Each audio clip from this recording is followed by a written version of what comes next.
Hey, Noah, Keegan, Gabe, and any other potential Jets out there. I wanted to get you a quick video before we start the season to try to explain how we're going to use the Jet a little bit differently in this fall season. Just so this is stuff that I can teach now and we won't have to spend your practice time doing it. It really has to do with where we align you on the field and maybe some possible adjustments we do with your motions across. So I want to start with the most basic one. Where do you start if we're in what we call east or west, our base formation? So if you take a look at this formation as it's drawn up, this is east. The tight end is to the right, the receiver and slots are off to the left. In this formation, we ask this receiver to start 12 yards away from the tackle, and we would ask you, as the Jet, to probably start right about here. Not really close to the slot, but I would say 7 yards away. That's probably about right. So that's where we start you with east. And this is where we will typically start you when we run our jet sweep, right?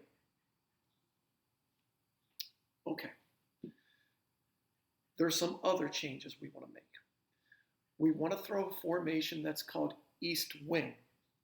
If we call east wing, you don't line up over here. You line up here, like a wing.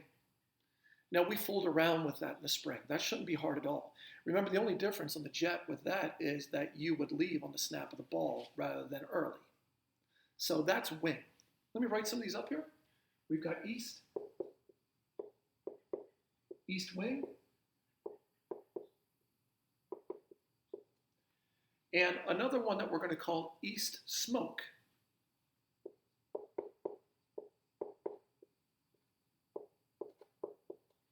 You may remember smoke from last year.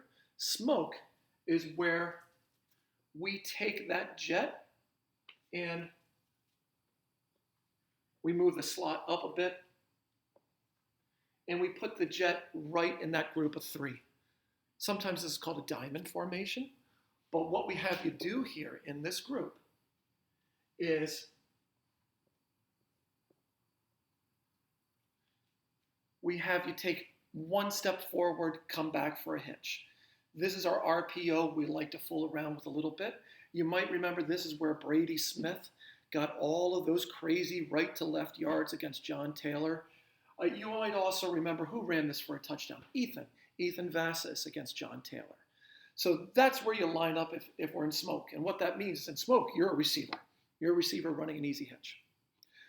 One more probable formation we'll see is east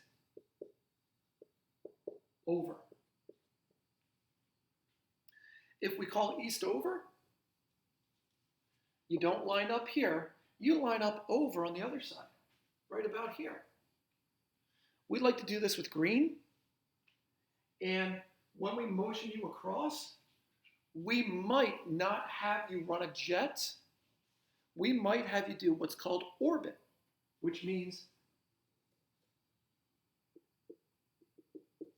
you would run around the quarterback and tailback before the ball is snapped. It gets us the same thing of somebody moving across and screwing up the defense, but it keeps you out of the snap and, the potential of getting hit with the ball as you run through. So these are our most common one, but there's probably one more we should show you too while we're at it, and that's Toronto.